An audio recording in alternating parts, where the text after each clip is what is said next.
지금. 안녕하세요. 정경미입니다. 안녕하세요. 이병영 목사입니다. 목사님 반갑습니다. 네, 반갑습니다. 네, 오늘도 해외 선교 일정으로 이선모 목사님이 잠깐 자리를 비우셨고요. 스페셜 MC죠. MC 이유. 예. 병영입니다. 예. 이유 병영입니다. 목사님 감사해요.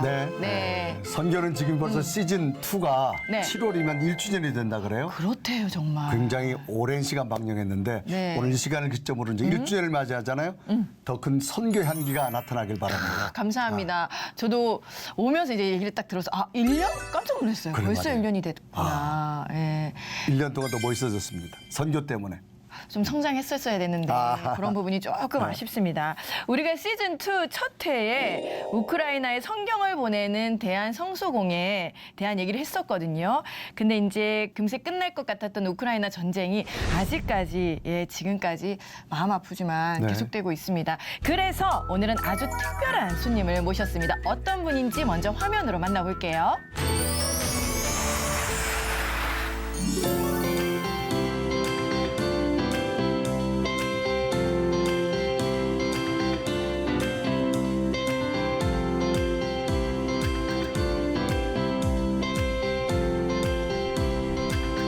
저는 원래 시간이 있으면은 굉장히 야외 가서 이제 산책이나 이런 것도 엄청 좋아하는 사람인데 요즘에 그렇게 막 시간 여유가 많지 않아서 간혹 이렇게 뭐 한 달에 한 번, 한 달 두 번 정도 시간이 많지 않아서 가끔 가긴 가요.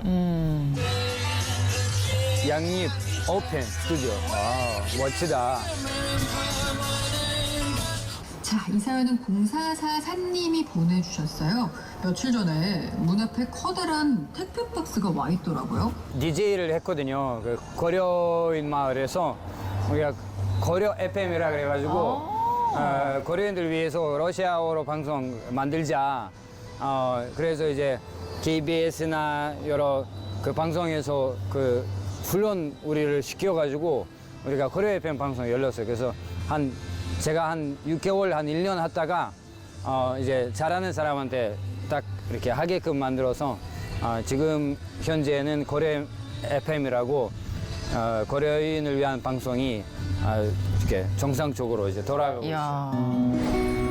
호남 지역에 고려인들이 많아요? 네, 굉장히 많습니다. 이때 예전에 방송했던 사진이군요, 영상이.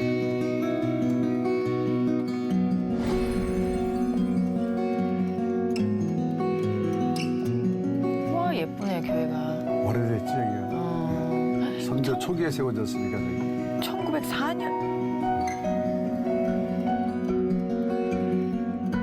1904년도에 이제 오웬 선교사님이라 해가지고 이분이 이제 오셔서 이 교회를 개척하셨고 또 이 교회가 특별한 것이 뭐냐면 3.1 운동 있었을 때 3.1 운동에 적극적으로 참여해서 이렇게 한국 분들을 아주 많이 도와주시고 또 이 교회로부터 시작된 일들이 그냥 교회만 아니라 뭐 여기 옆에 보시는 간호대학교 그리고 수피아 고등학교 뭐 수없는 그런 뭐 문화 교육 센터들이 많이 이제 일어났고 뭐 가장 중요한 것은 이제 수많은 교회들이 이제 시작됐죠. 광주로 거의 오자마자 제일 첫 번째 오는 게 이쪽.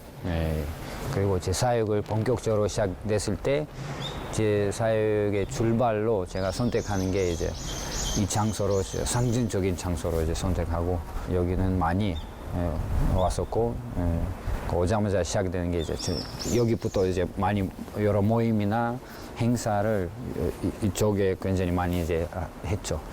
그래서 아무튼 이 건물은 여기부터 이제 시작되는데 그 다음에는 이제 여기 시작해서 이 교회가 세워졌어요. 옆에 이제 좀 새로 어느 정도 새로운 건물이죠. 우크라이나에도 이런 건물이라든가 좀 이런 역사적인 곳이 많나요? 네, 많죠. 네. 우크라이나도 뭐 집내교나 그 오순절 안드레이의 벌거벗은 세계사를. 전통이 굉장히 강해요. 네, 그래서 이런 건물들이 굉장히 많아요. 예, 왜냐하면 우크라이나 기독교 역사 뿌리에 또한 똑같은 선교사들의 어떤 희생 있고 또 아무튼 굉장히 이제 침례교 오순절 보수적인 오순절 역사가 굉장히 강해요. 예, 그래서 전혀 낯설지는 않아요. 한국말이 막힘이 없으시네. 진짜. 하면 되잖아요. 광주 이사 오시고 나서 좀 주변에 많이 둘러보셨나요? 관광지나? 저는 광주로 이사하자마자 했던 게 뭐냐면 일부러 아예 모르는 그냥 그 장소까지 가서 그 모르는 장소에서 집을 그냥 지도 없이 찾아가는 그냥 걸어서 오는 그런 연습을 많이 했어요. 그래서 광주에서 저에게 거의 모르는 동네가 없는 것 같고 그 광주 주변에서도 거의 다 다닌 정도로 다 다녔어요. 걸어서도 다니고 자전거로 다니고 몰고 다니고 굉장히 많이 다녔어요.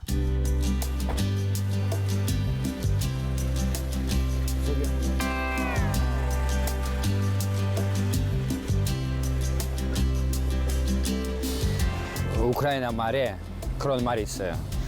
사랑은 올 수도 있고 사라질 수 있지만 배는 고파.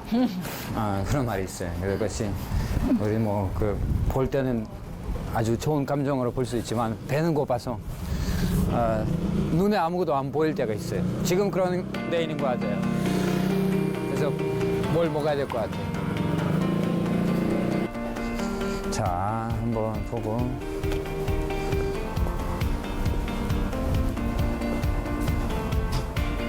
여기 왠지 그 일식이 많아요, 일식이. 스시 같은 것도 많아요.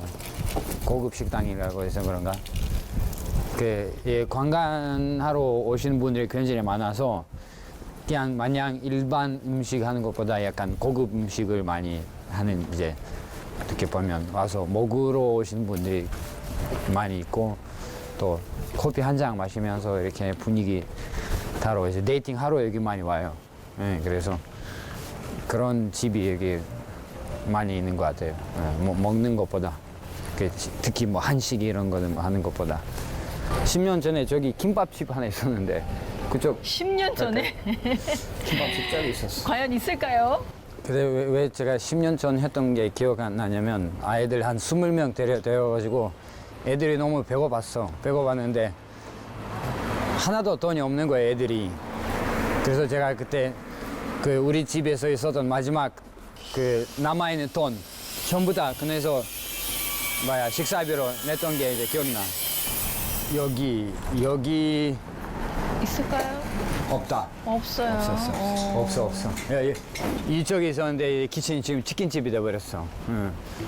치킨이 돼버렸는데 여기에도 내가 잔치.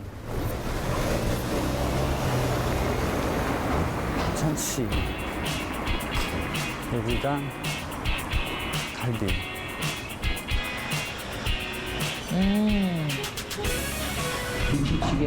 김치찌개 괜찮으세요? 김치찌개 괜찮아요. 그리고 김치찌개 먹으면서 재밌는 이야기를 해드릴 수 있죠. 김치찌개. 제일 좋아하는 한국 음식은 순대나 하얀 국밥 같은 근데 것들을 김치찌개 굉장히 좋아하고요. 그리고 특히 이제 잡채 같은 경우는 저는 사실 잡채를 처음에 먹었을 때 잡채를 먹으면서 한국어를 배우고 싶은 마음이 생겼거든요. 잡채가 저한테 좀 특별한 감동 그 음식인 것 같고. 잡채였네. 아이들 많아서 미역국을 굉장히 많이 먹고 그러니까 이제 못 먹는 음식은 딱 하나, 두부. 두부를 아예 못 먹어요. 알러지가 있어가지고. 근데 대만에 가서 취두부를 먹다가 뭐가 이렇게 몸이 좀 이상하게 반응해가지고 두부 같은 거는 못 먹고 나머지는 웬만하면 다 먹어요. 한 번에 제가 어디 선교단체에 들어가서 거기 이제 훈련 마지막 코스로 한 달 동안 선교 여행이 있었어요. 근데 그 선교 여행의 특징이 마태복음 10장에서 나온 것처럼 돈 하나도 안 주고 가서 교회를 개척하라는 거예요. 한 달 동안 일하면도 안 되고 또 돈을 누구한테 부탁하면도 안 되고 그냥 말 그대로 이제 복음을 전하다가 이렇게 교회를 개척하면 그냥 차비를 그냥 우리가 인천에서 출발해가지고 양주시 서울 옆에 있는 거기 도착하는 것까지만 돈 줬어요. 그래서 한 달 동안 우리가 알아서 막 숙소비도 없고 아무것도 없이 그냥 김치찌개 집을 들어가면 거기는 일단 밥을 리필해줘. 그래서 밥을 그냥 엄청 많이 먹는 거 일부러. 그 김치찌개 집 하시는 분들 왜 애들이 그렇게 밥을 많이 먹냐? 왜냐면 그걸로 이제 지금 먹으면 그 다음에 허락될지 안 될지 모르니까 일단 지금 먹자. 그때 막 계속 먹었어 엄청. 그래서 그 선교 여행이 기억이 나요.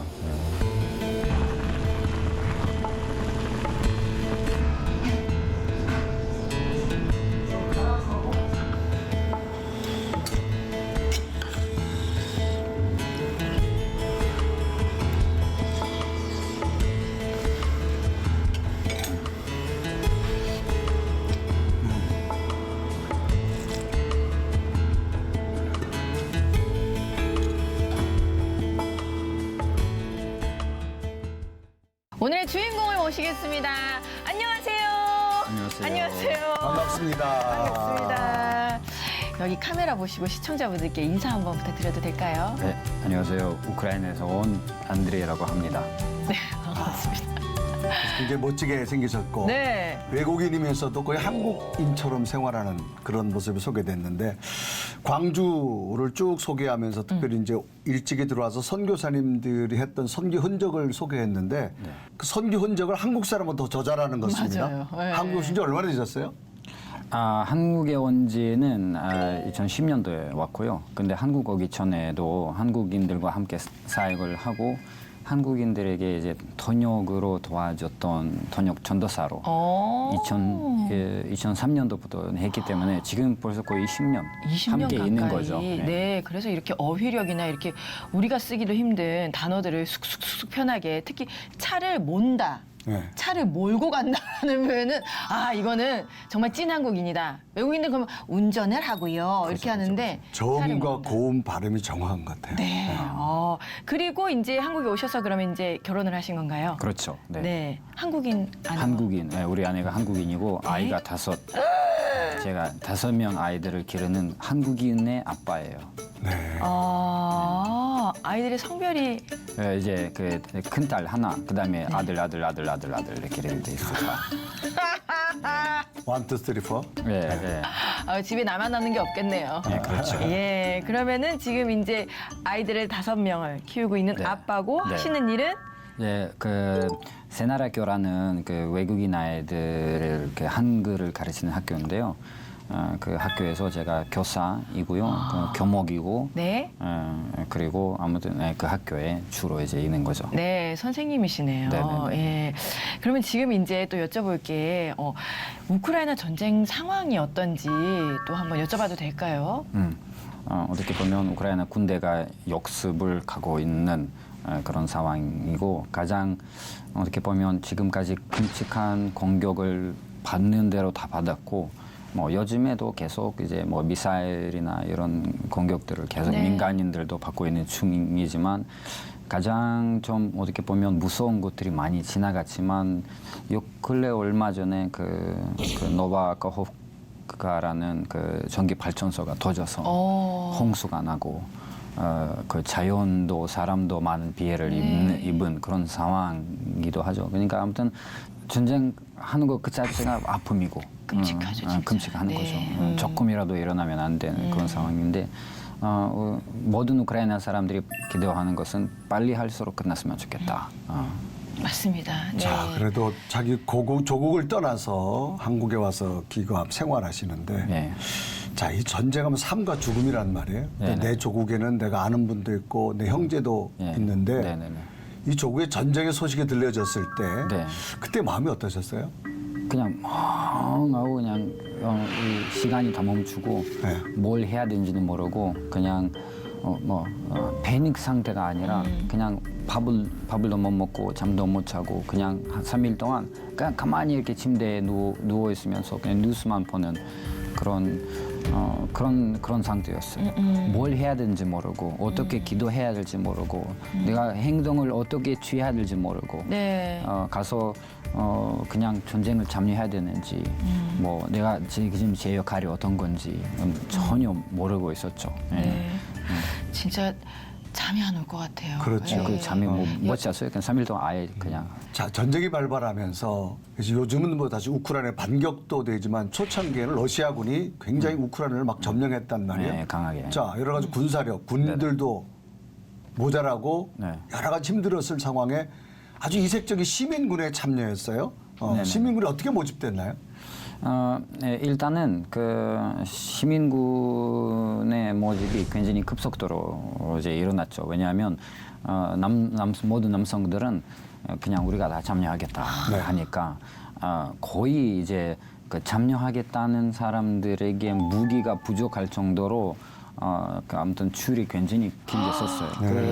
뭐 우리 형도 그렇고 뭐 우리 저기 67세 된 아버지도 나는 참여하겠다. 시민군에? 네, 시민군에 네. 그 참여하셨어요. 네. 예, 참여하셨고 아무튼 그 사람 모집에 전혀 문제가 되지 않았어요. 예, 그리고 사실은 우크라이나 전쟁이 우리가 생각을 하는 거는 2022년도에 시작됐다. 네. 고 생각을 하지만 사실은 우크라이나 전쟁은 2014년도부터 그 이전부터. 네, 계속되고 있기 때문에 어느 정도 나름 준비가 되고 있는 상황이기는 하죠. 예, 그래서 이제 전쟁이 막 2022년도 시작됐었다면 몰라도 어느 정도 딱 흐르고 있기 때문에 많은 사회가 빨리 반응할 수 있었던 것 같아요. 진짜 내 나라와 내 가족과 또 나를 지키기 위해서 그럼요. 정말 우르르 다 모이신 거네요, 진짜. 자연스럽게 일어났다는 네. 거죠. 예, 이거는 뭐 그냥 정치인들이 뭘 만들어서 하는 게 아니라 그냥 우리 고향을 누군가 공격을 한다. 예, 그러고 하니까 그냥 민족이 그냥 전체가 다 그냥 그러면 지금 우크라이나의 가족들은 지금 거의 없어요. 우리 아빠가 이제 네. 다치셔가지고 지금 체코에 치료 받고 있는 중이고, 네. 우리 이모가 그 독일에 난민으로 이제 있고, 그리고 우리 형은 아직까지 싸우고 있어요. 참전 중이세요? 이제 그냥 정식 군대로 들어갔고, 시민군들이 참여했다. 이제 걱정 많이 되시겠어요.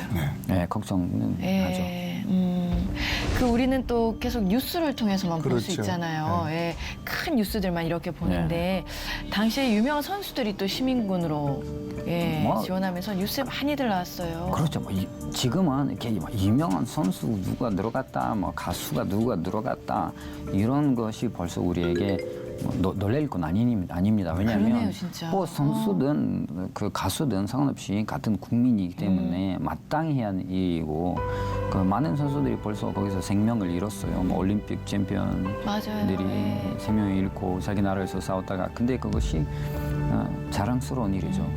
자, 그럼 지금 전쟁하고 있는 어떤 친러, 반러 이렇게 나누게 되는 역사적 배경이 있을 텐데 우리 외국인들이 잘 모른단 말이에요. 그러니까 그쪽에 있으면서 왜 이렇게 반감이 되어졌을까? 역사적 배경이 어떤 게 있을까요? 사실상은 러시아는 늘 항상 이렇게 제국으로 우크라이나를 노리고 있었어요.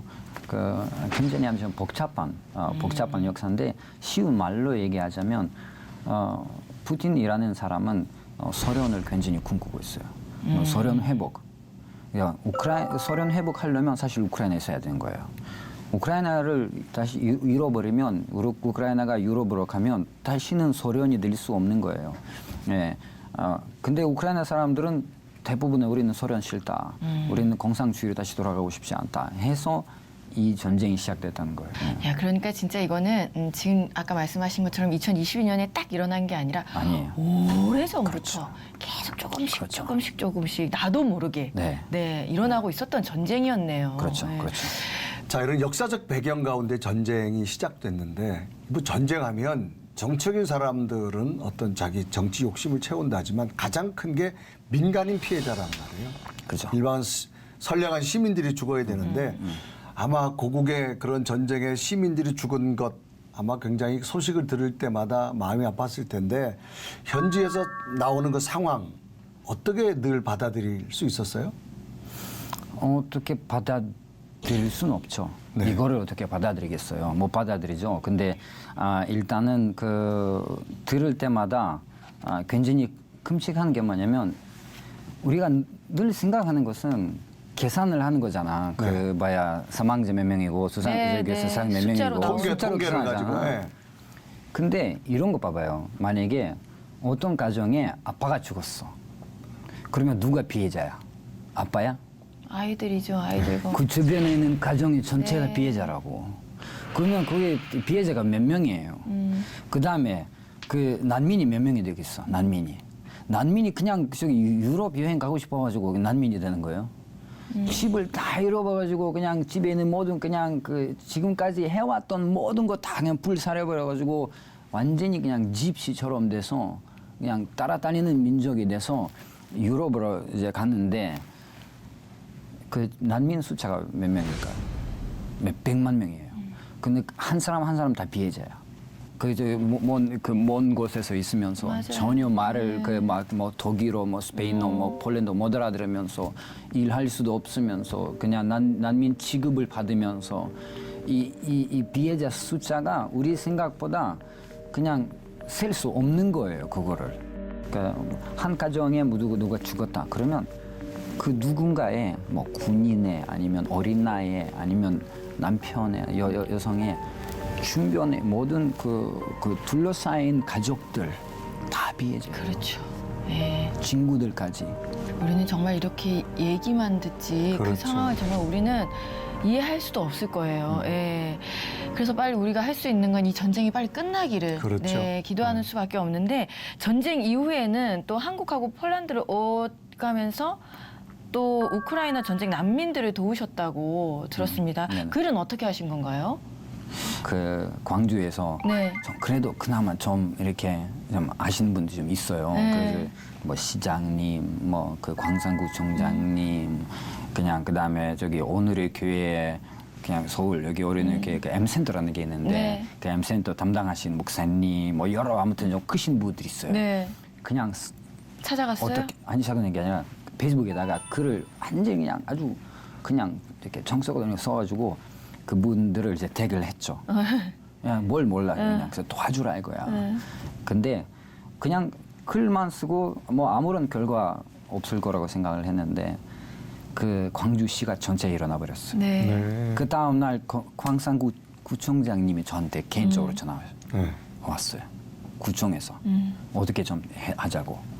그 다음에 그 시장님도 그 모임에 오셨고, 그 다음에 M센터 오누리 M센터에서도 우리 뭐 비전 헌금 모으자. 그래서 오누리 교회 전체가 다 비전 헌금 그 다음에 그 대형교회에서도 그 헌금을 했다고 저 들었어요. 그래가지고 이제 헌금 모아놨으니 뭐 이래 해서 뭘 하자. 그래가지고 그 갑자기 또 오누리 교회에서 전화 와가지고 우리 한번 저 폴란드 가서 어떻게 좀 우리 오누리 청년들을 해가지고 단기 선교 좀 보낼 수 있는 힘을 것들을 합쳤으면 좋겠다. 네, 그래서 네. 연구해서 한번 갔다 오자. 이야. 그래서 연구하는 겸 처음에 이제 출발했죠. 바로 그냥. 네, 그래서 출발해가지고 이제 어떻게 섬겨야 되는지 한번 연구해보고 그 이후로는 6개월 동안 그 오누리 교회에서 계속 그 청년들이 단기 선교로 이제 왔다 갔다 하는 프로그램을까지 만들었어요. 난민들 섬기면서. 네네네. 참 대단하십니다. 아니, 뭐 그냥. 내가 할 수 있는 일이 무엇일까 해서 글 하나. 움직였는데 네. 네, 모두들 힘을 합쳐가지고 네, 함께 네, 해주셨네요. 네. 와, 이제 우리 안드레이 선생님이 아까 전에 그 광주를 잠깐 왔다 갔다 하셨거든요. 네, 네. 근데 제가 보니까 아까도 그 라디오 들으면서 그랬거든요. 어떤 여행지를 가든 간에 그 현지인들이 가이드 해주는 게 제일 좋다. 네. 이런 얘기를 했는데 현지인인 것 같아요, 진짜. 그래서 안드레이 선생님이 광주를 얼마나 사랑하시는지 지금 알 수 있는 시간인데 그 사랑하는 광주를 또 새롭게 만날 수 있는 영상이 준비되어 있습니다. 함께 보실게요.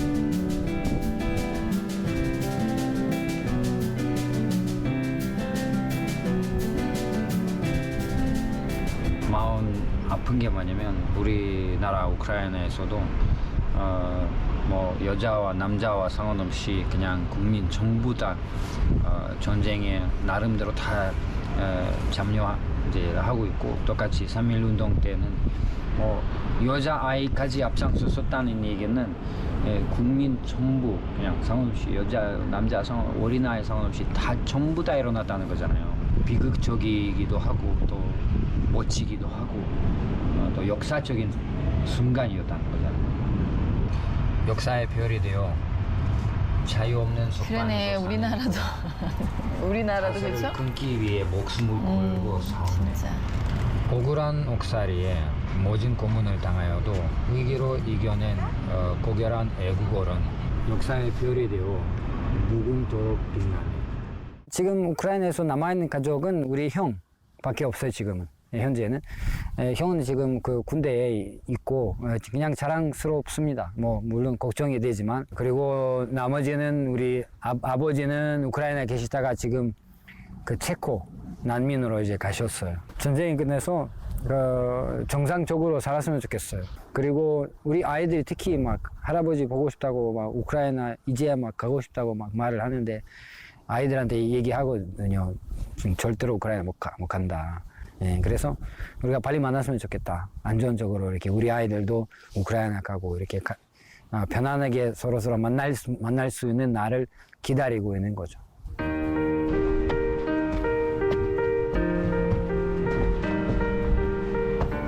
참 좋은 곳이 많네요. 그게 특별하죠.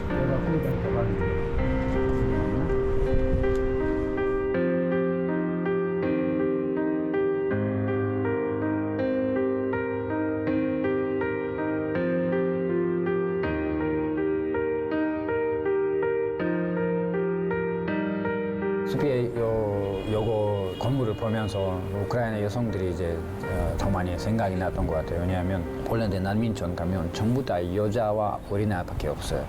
근데 그들의 일상을 보면 일어나자마자 핸드폰 잡아요. 근데 핸드폰에 두 가지 일을 해요. 하나는 그 물질적인 지원을 군대로 보내는 거. 두 번째는 이제 어떻게 보면 그 정보 전쟁이라는 거죠.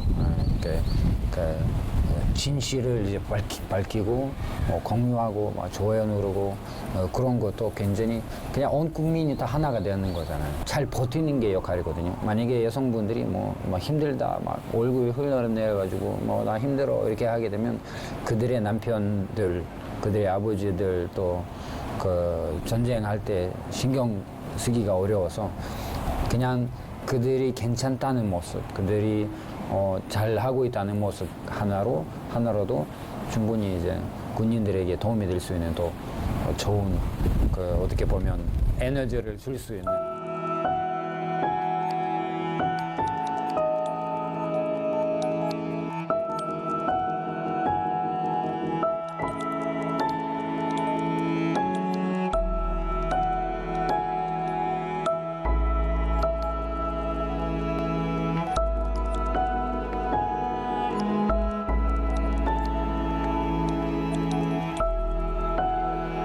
우크라이나인들은 마냥 불쌍한 민족이 아니에요. 지금은 그 유럽의 복음화의 마지막 희망이자 세계 평화를 위해서 싸우는 어떻게 보면 용사들이라고 생각하시면 돼요. 그렇게 지금 되고 있거든요. 우크라이나 난민들이 많이 유럽으로 가면서 거기서 교회를 지금 엄청나게 많이 개척하고 있고 우리 아버지도 지금 체코에 교회 개척을 도와주고 있고 그래서 그 영사들 위해서 안타깝게 기도하시는 게 아니라 그들에게 주님이 힘을 주셔서 그들을 통해서 그 유럽의 부흥 그리고 세계 평화를 이루어질 수 있도록 여러분들의 도움 없이는 그들의 손이 이렇게 내리고 그들이 포기할 수 있기 때문에 주님의 온전한 승리가 올 때까지 계속 우크라이나인들 위해서 기도했으면 좋겠어요. 역할이 너무나 커요. 지금 우크라이나인들을 통해서 주님의 일을 행하셔서 그런 기도가 더 많이 필요한 것 같아요.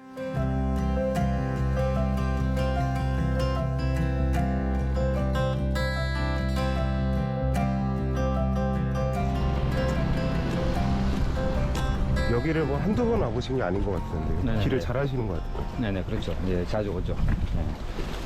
한때는 거의 뭐 일주일에 한 번 정도 왔었는데, 요즘은 선교 투어가 있네 뒤에 네. 적혀 있네요. 네. 양림산. 이야. 거의 양화지 못지않게 그냥.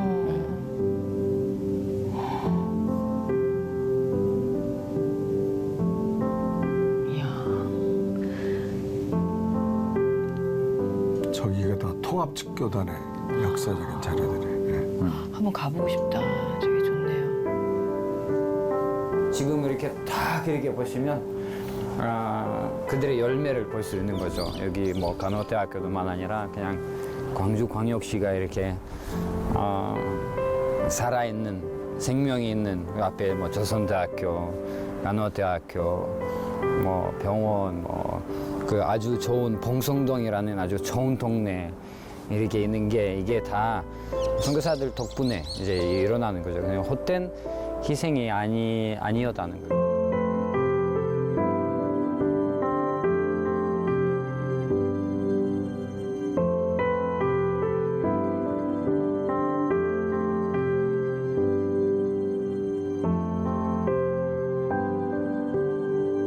아이들 데리고 제일 먼저 가는 게 여기예요.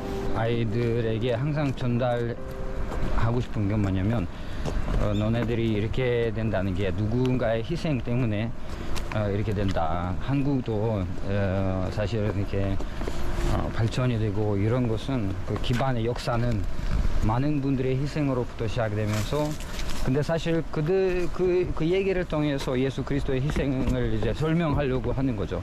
왜냐면 사실은 이 세상에 모든 한국의 사람들은 우크라이나를 위한 독립투사예요. 살고 있는 것, 아직까지 희망이 있다는 거는 우크라이나를 알리고 희생 때문에 우크라이나에 한국인들 관심이 갈 수 있게 하고 여기 복음 전하기가 기도하게 된다고 하는 어렵지 게 않아요.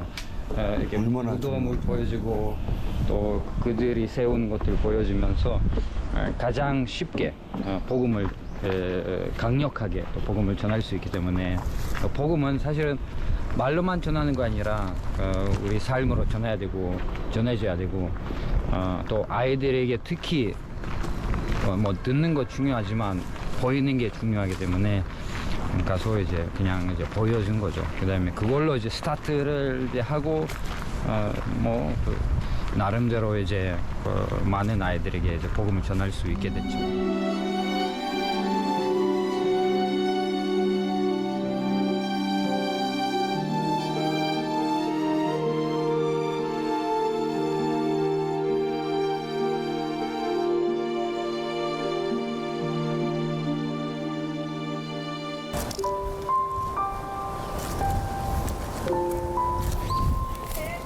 거의 저랑 나이 비슷해요. 이제 30대.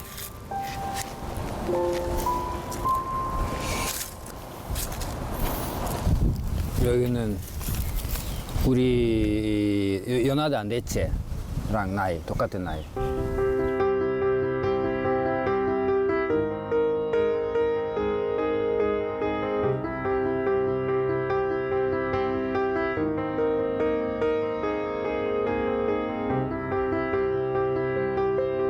제가 늘 생각하는 게 이제 순교가 뭐냐. 순교라는 것은 뭐 마냥 정에 맞아서 이런 순교는 있겠지만 주님의 일을 하다가 뭐 병들어서 어떻게 죽느냐가 중요하지 않아요. 왜냐면 여기 보면 일평생 동안 사시다가 여기가 무뎌졌어요. 그리고 어린아이도 있고 하다가 이제 어린아이도 죽는 거 보면서 이분들이 섬기는 게 섬김은 이런 거구나. 전심으로 끝까지.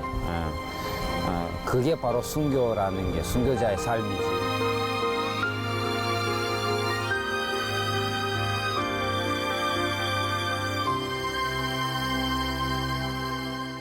오늘 영상을 보면서 조금 좀 새롭고 느끼는 바가 조금 다른 것 같아요.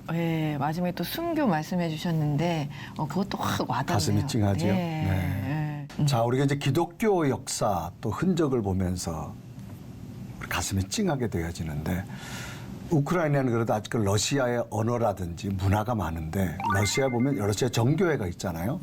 그런데 아직도 우크라이나에도 이런 기독교 역사에 관한 것들, 흔적 것들이 많이 있나요? 뭐 성지라던가. 네. 우크라이나가 어떤 나라냐면 찬양 아니면 뭐 선교 자료, 뭐 성경 번역 이런 거 전부 다 우크라이나에서 만들어서 러시아에 그 저기 누구야 뭐 우즈베키스탄, 카자흐스탄, 러시아어로 하는 모든 나라로 다 보내요. 전쟁하기 전에는 거의 웬만하면 러시아에 있는 모든 거의 교회들이 대부분의 우크라이나 사람이 세웠다. 네. 그러니까 우크라이나 사람들이 우크라이나 교회가 감당하는 어떤 몫이 굉장히 커요. 제가 한번 이분 이야기를 들어보니까 네네. 시민군이 굉장히 많았다 그랬잖아요. 뭐 각종 유명한 사람도 네. 그렇고.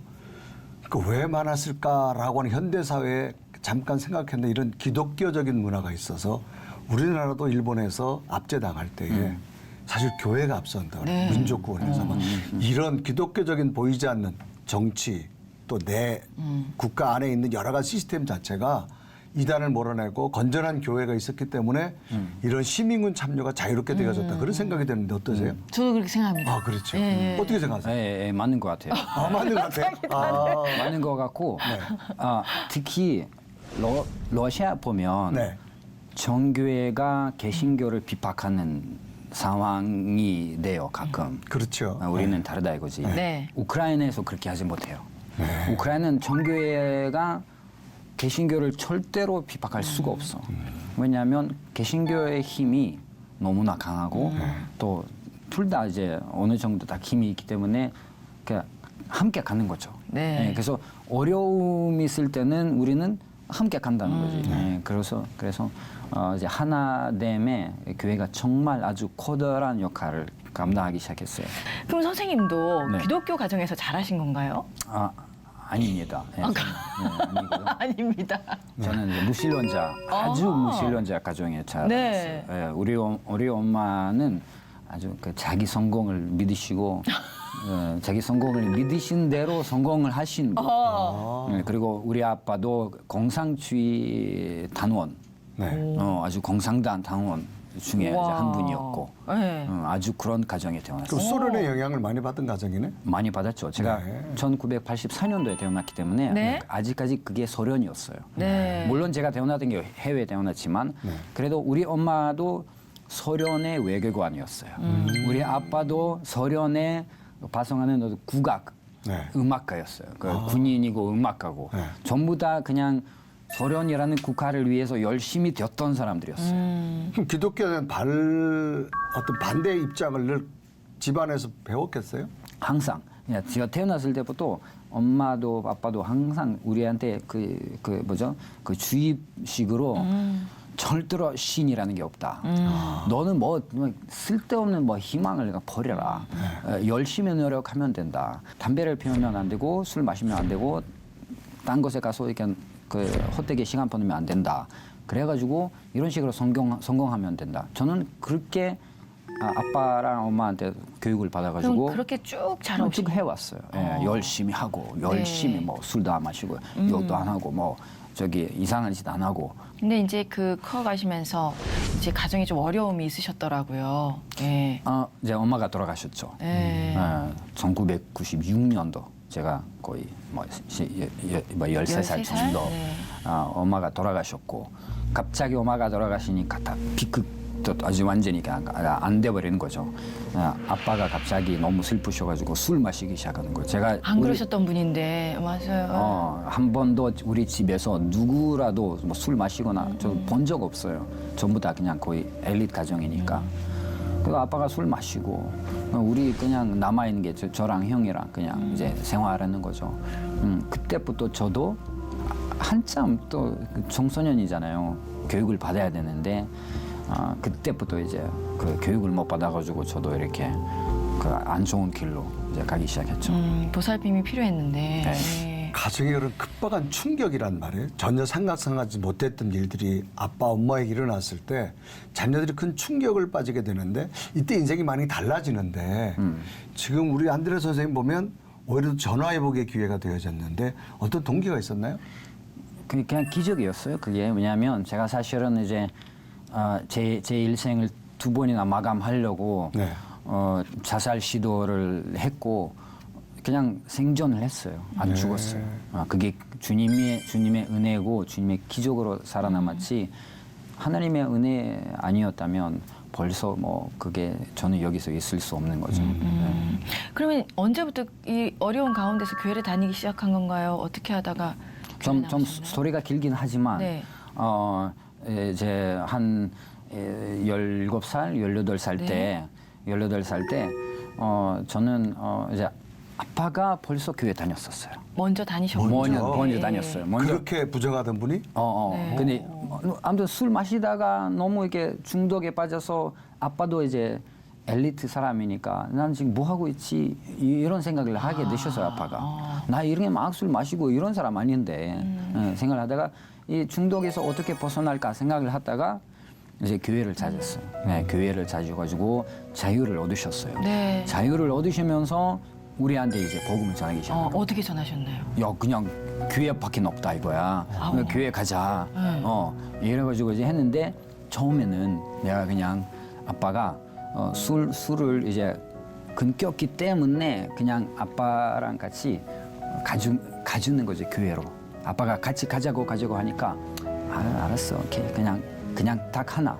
너가 다시 술 마시지 말라는 식으로 이제 그냥 너 그렇게 달라 그러니까 이제 가겠다.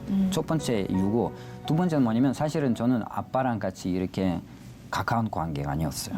아빠가 저를 이렇게 막 엄청 좋아하는 사람 아니었어요. 무뚝뚝하셨구나. 아주. 네. 예. 그런데 교회 같이 가자고 하니까 또 좋은 게 뭐냐면 저를 그렇게 지금까지 싫었던 아빠가 갑자기 손을 내민 거 아니에요? 손을 내밀고 같이 가자고 하니까 좋은 거죠. 그렇죠. 그래서 예. 아빠랑 같이 가는 게 좋고 세상에. 두 번째는 일단 교회 가면 장소리가 사라져. 우리 아빠가 장소리 하면 그냥 잔소리. 그냥 3-4시간 그냥 세네 시간. 할렐루야 아멘 뭐 그냥 뭐 교회 안 가면 지옥 간다 뭐 이런 식으로 그 장소리 듣는 거 3시간 장소리 듣는 것보다 교회를 한번 갔다 오면 이제 그 잔소리가 없어지니까. 교회 그냥 가만히 그냥 앉아 있으면 네. 되는 거지. 그래서 가는 거죠.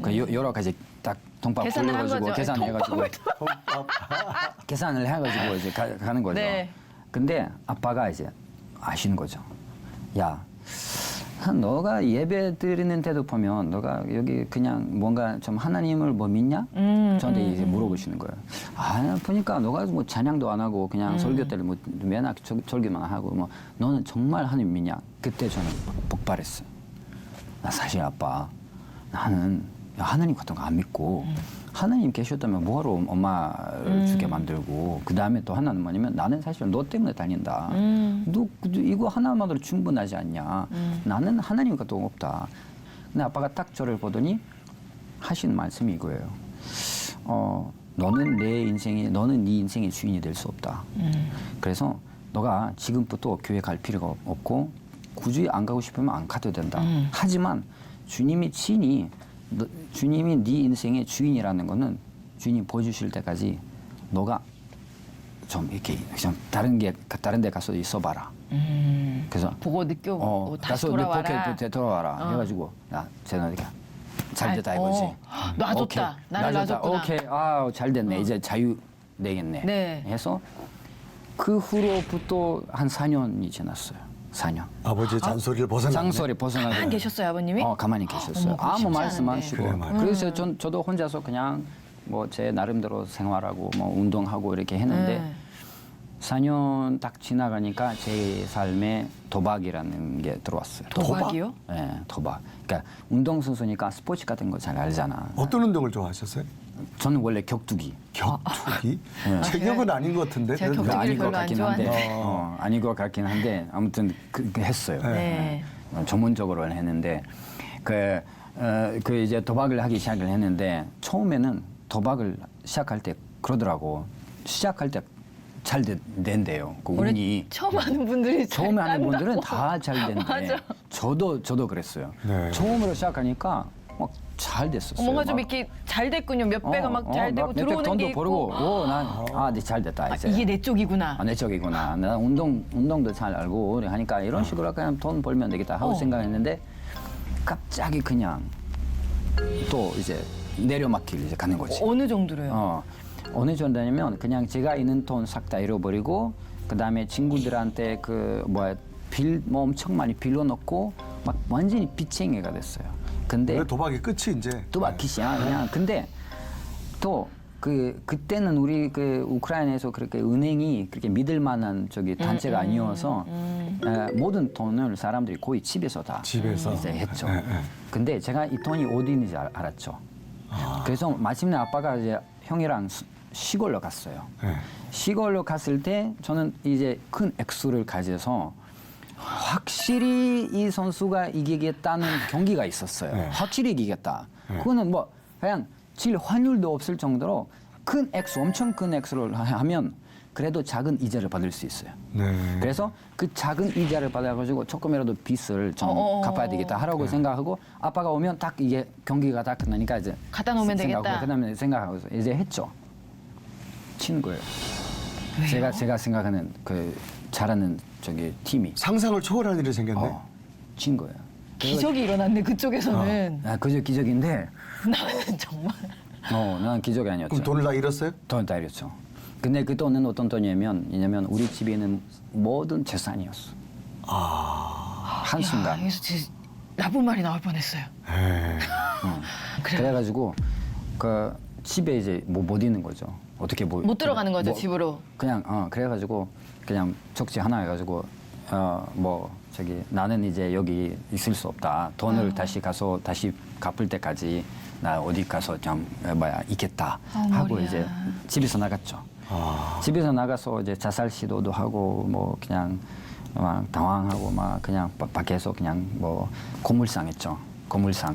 고물상 같은 거 취소하면 유리병 이런 거 취소하면 돈을 받을 수 있다 해가지고 앉아서 이제 그 유리병을 한번 어디서 주술까 생각을 했어요. 근데 갑자기 저 앞에 집 없는 사람이 딱 앉으셨어. 집 없는 사람이 노숙자가 저한테 딱 칼 들고 목에다가 야 여기 내 영토야. 여기서 내 영토에서 너가 이렇게 막 한 거 내가 본 순간 너 죽는다 전다 하는 거예요. 근데 제 안에 드는 생각이 어떤 생각이었냐면 하나도 그 사람한테 뭐 무서운 거 하나도 없어. 근데 야 외교관의 아들, 음악가의 아들, 내 꼬라지가 여기까지구나. 야, 주님 없이 나 인생이 집 없는 무슨 노숙자가 너한테 그 주스된 평 갖고 한다고 해가지고 칼 드는 게 주님 없이 내 꼬라지 여기까지구나. 4년 전에 했던 아빠의 말이 생각이 났어요. 내 인생의 주인은 내가 아니구나. 나 아니구나. 그래서 다시 아빠의 집으로 돌아가야 된다. 그래가지고 이제 갔어요. 갔는데 쪽지 써가지고 문에다가 이제 집어넣으려고 했을 때 쪽지를 집어넣었던 게 우리 형이 들었어요.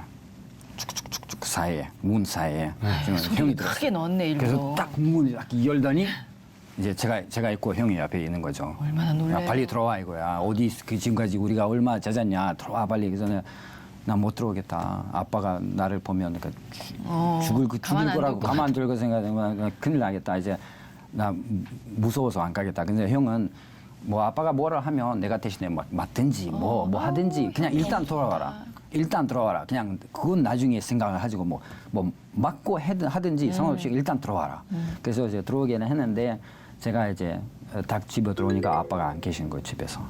아빠가 어디 계시냐고 하니까 이제 조금 있으면 온다 이거야. 조금 있으면.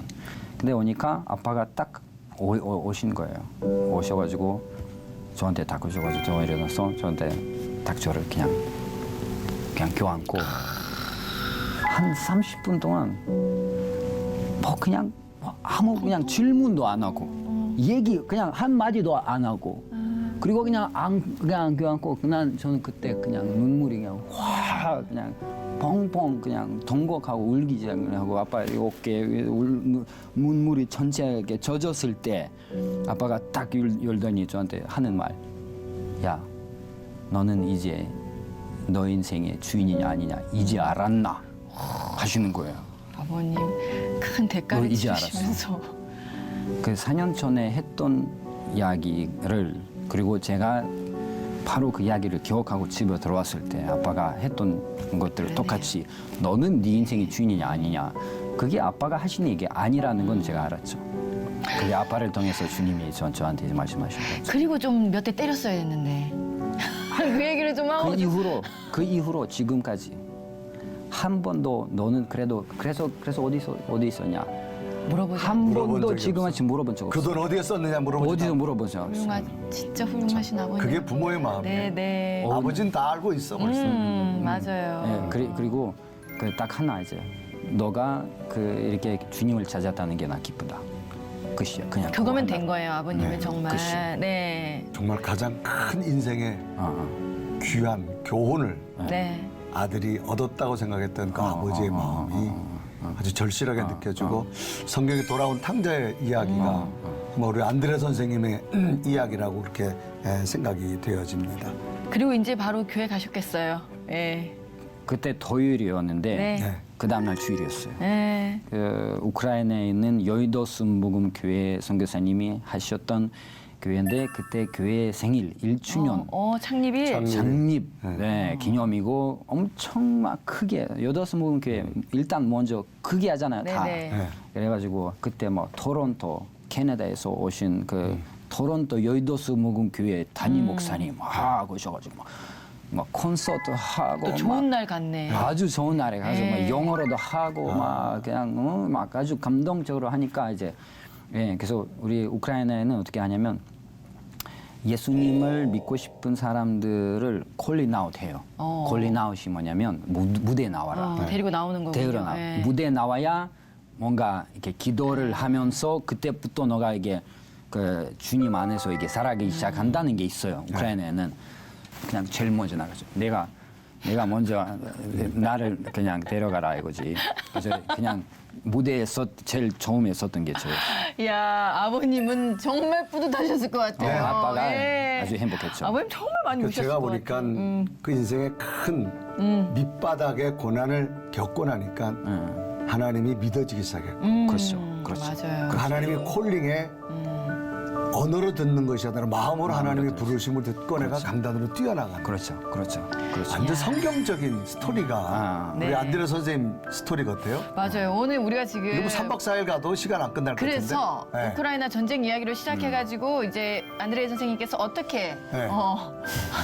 기대가 되는 것 같아요. 어떻게 이제 예수님을 만났는지 그렇죠. 여기까지 왔거든요. 네네. 한편의 영화 같았어요. 글쎄요. 오늘 이 시간으로 끝이 아닐 것 같아요. 네네. 한 시간 더 만나야 될 것 아 같습니다. 그렇습니까? 네. 기대됩니다. 다음 시간에도 함께 해주시겠습니까? 네. 네. 예, 궁금합니다. 그 뒤부터 이제 어떻게 또 네. 가정도 좀 궁금하고 그렇죠. 계속 해야죠. 학교 선생님으로 또 어떻게 하고 그렇죠. 계신지도 궁금하거든요. 그럼요. 네, 알겠습니다. 그러면 저희는 다음 시간에 영화 같은 안드레이 선생님의 이야기를 조금 더 들어보도록 하겠습니다. 아 정말 기대가 됩니다. 기대됩니다. 자 우리 안드레 선생님의 어떤 영적 히스토리 너무나 감동인데 다음 시간 기대하면서 시청자 여러분 다음 시간에 뵙겠습니다. 감사합니다. 감사합니다.